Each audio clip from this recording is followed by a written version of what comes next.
Minasan, Akarinasai. Today a little discussion video that I wanted to make for a couple of reasons. First, just to change up what I do, since I feel my video formula can get very repetitive, though some people may like that, others may not. But the main reason I wanted to do this was because during my countless hours of scanning through wikis and forums and whatnot, I've seen many people ask what the difference is between these terms, and how a person even qualifies for whichever applies to them. Like when you picture Yui Ogura, you probably think of an idol, though she's classified as a seiyuu and a singer. Which leads me to this discussion of what is a singer versus an idol and versus a seiyuu. Realistically, it can just be the same thing, but after watching so many festivals with singers and idols, I've noticed some differences. And keep in mind, this is just my interpretation of these terms and how I would place these girls into different areas of the entertainment scene. If you feel differently, then definitely share your thoughts down below.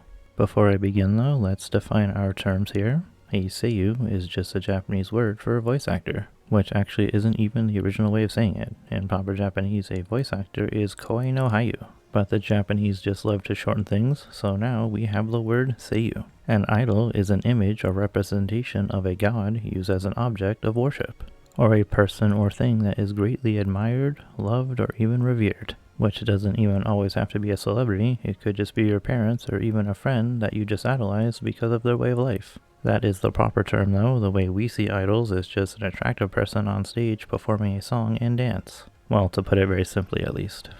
And the final term, a singer, someone who sings, usually professionally. But literally anyone with a working voice box can sing, it just might not always be appealing to your ears. So now let's pick some ladies from the industry and put them into these categories. I already mentioned Yui Ogura, but let's also mention one of her good friends, Sumire Uresaka, also the legends Ayane Sakura and Kana Hanazawa, then Airi Suzuki, Asaka, and Juna. And we're going to start off with those last three. Airi, Asaka, and Juna are very easy to place. They are singers, but Airi is also an idol. Juna and Asaka simply appear on stage and sing a song, and that's where they differ from idols. Airi will sing a song, yes, but notice her outfit being way more flashy, showing off more skin, and being more colorful, as opposed to Juna's more fancy clothing as if she were at a special event, which she is. Her and Asaka also focus much more on their vocals rather than their appearance. I'd love to show their vocals, but that's a quick way to get my channel taken down again, so you'll just have to take my word for it. But back to Airi, aside from the cute outfit, she also moves around. Most singers will simply pace around on stage so everyone can get a good view of them, but Airi and idols will dance. Maybe nothing too crazy, sometimes just simply hand movements and some bending of the knees, but that's still much more movement than a singer would do. So that's pretty easy to understand, right? Now when we bring the term seiyuu into it, it complicates things. Those three I've been talking about all perform songs for animated series, but they do not voice characters. Their voices are simply noises in the background for music.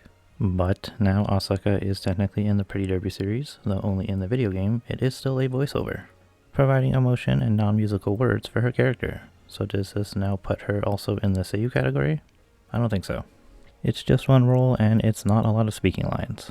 I'll talk a little more about that later, but now let's move on to Ayane Sakura, who is the very definition of a seiyuu or voice actor, easily having over 100 credits with different tones and emotions, even winning awards for her work. So that's easy to classify. She is a seiyuu, but is she also a singer or an idol? She does sing, and she even sways back and forth sometimes. And this is a very idol-like outfit, but the thing with her idling and her singing is that it's literally always portraying a character. She's never Ayane Sakura when she is singing and dancing. Any music she released isn't her music.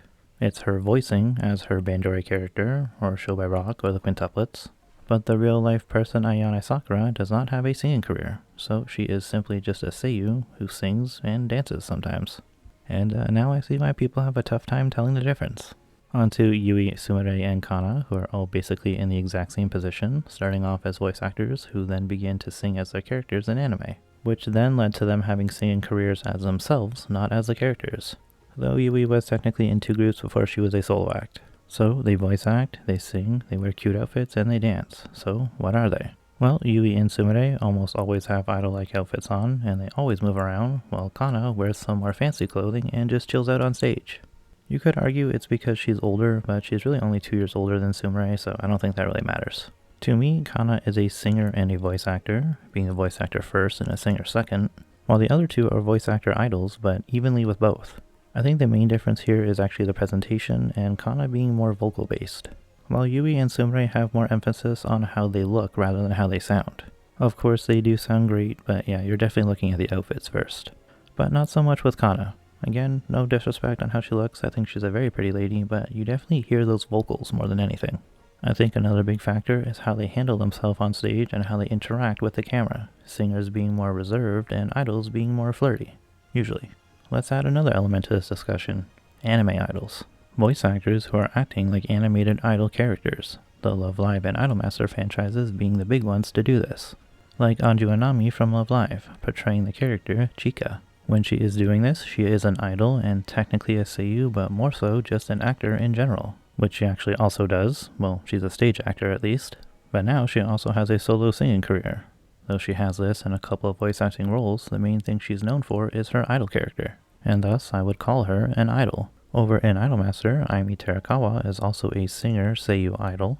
She has more roles than Anju and much more solo music. Despite that, I feel she's most well known for her multiple idol characters, so I personally think of her as an idol. Miku Ito, on the other hand, again, seiyuu idol singer with even more music and more voiceover roles than Aimi. And some people may know her as her idol characters, since she technically has two, but overall she's just known as a seiyuu and a singer.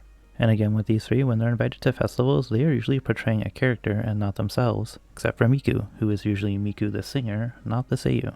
Miku herself is also very close to being like a singer and an idol at the same time, but again to me it's her being like a calm, reserved person as a singer and not a crazy fun person like an idol. And actually something that Aimi and Miku have in common is being in the Bang Dream franchise, which most of us kind of just lump into the idol category, but for the most part I consider all of those girls musicians. Which is a whole nother term that I won't really get into, but majority of the girls in that series play an instrument live on stage, so I wouldn't put them into the seiyuu idol singer category.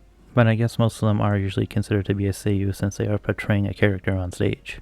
Genre also kind of matters. Idols usually doing upbeat pop songs, with singers more focused on like emotions and feelings and whatnot. But like heavy metal bands do slow songs, and an idol group not doing pop music isn't really uncommon. It's just that the pop stuff is their usual motif.